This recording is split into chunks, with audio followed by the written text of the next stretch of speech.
There are areas in this country where people are dying of floods.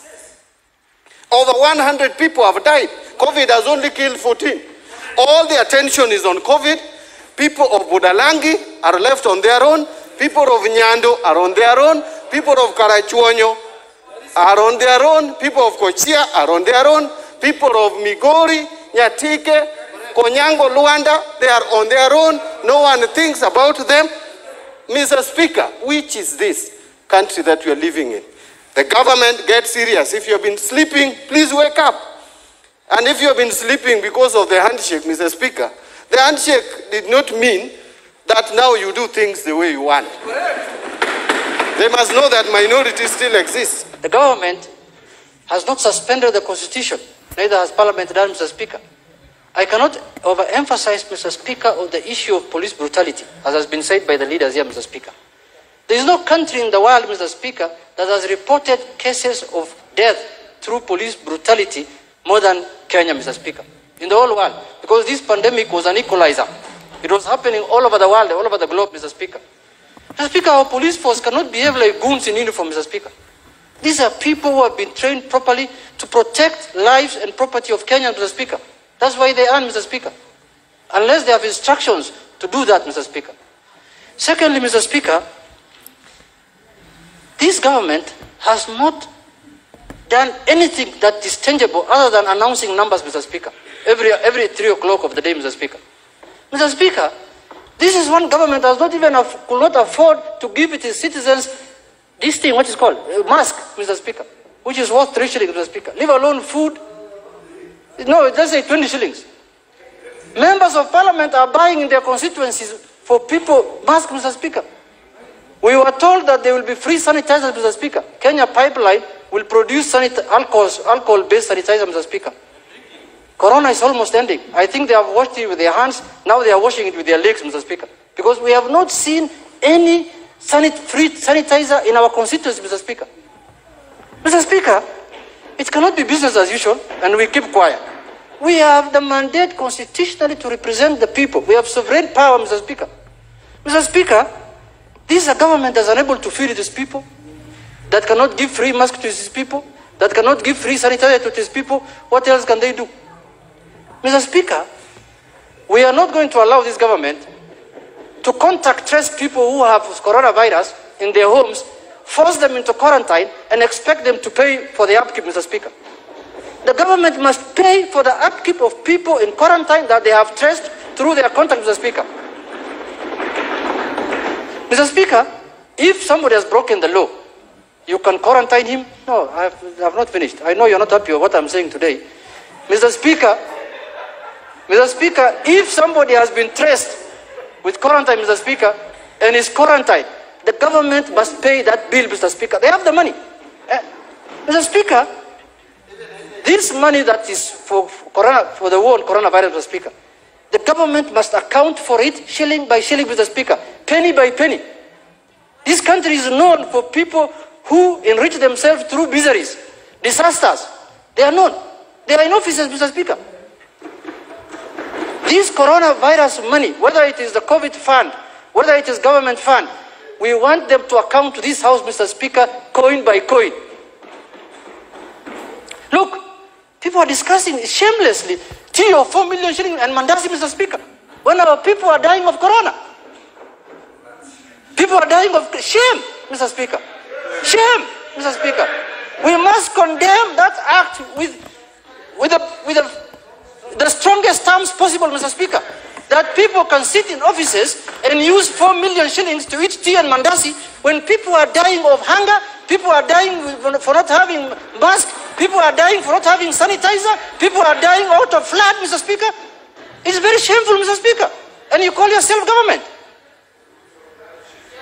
If it was in democracies that have matured, this government will have resigned. Mr. Speaker, we will have had a general election now, Mr. Speaker.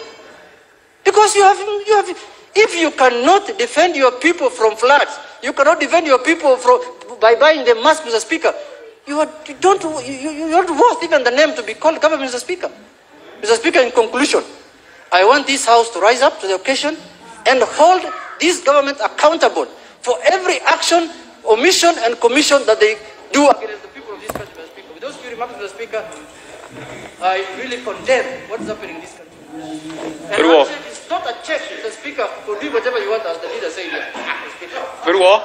If you look at the budget estimates that were tabled here last week, Mr. Speaker, the amount that is directly linked to COVID-19 is 2.6 billion in a budget of trillions. Mr. Speaker, something is happening in this country that needs to be addressed. And we are the people's representatives.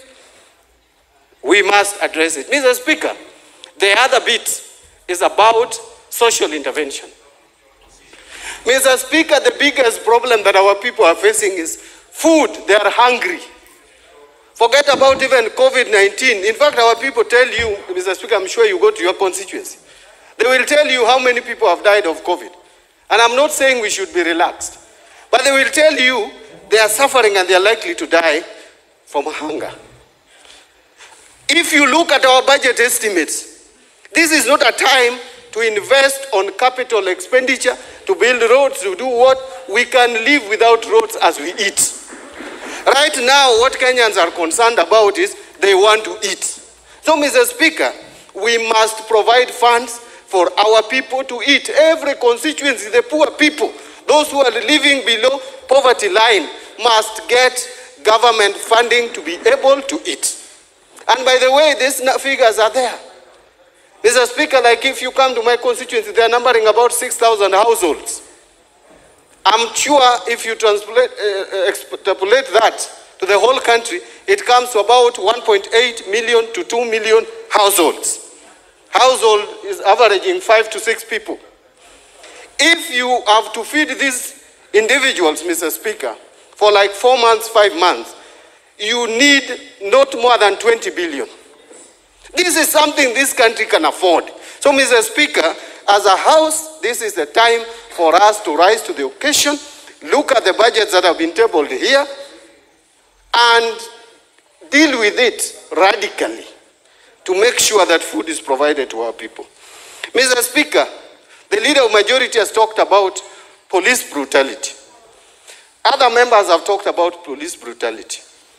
I want to repeat it, that whereas we support the enforcement of various regulations and rules so that our people don't get infected, it is not a license to anybody in this country to reintroduce police torture, to reintroduce cases of mishandling Kenyans. Our constitution is robust about human rights. Human rights must be respected. Where they violate those rights, there is a due process of the law. Take due process of the law, but don't kill our people. They don't deserve to die.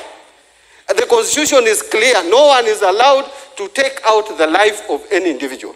Please, whoever is taking advantage of this crisis to bring dictatorship to the country, stop it.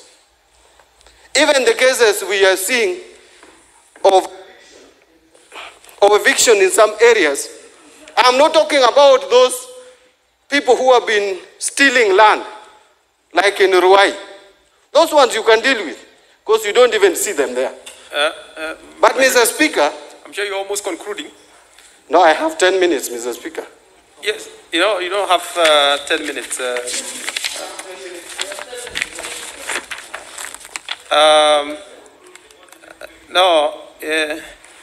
You actually don't have 10 minutes if you remember.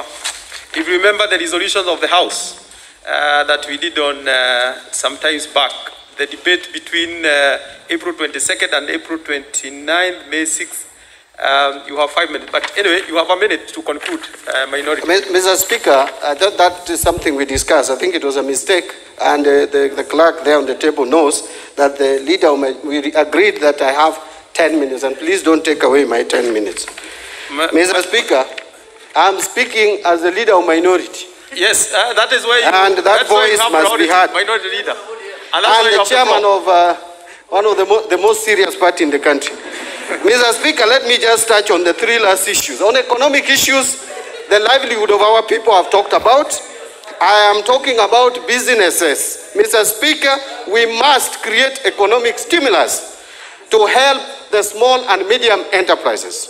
Mr. Speaker, I have talked about food, but let me put it this way. Kenya is a net importer of food, and every country is struggling to survive.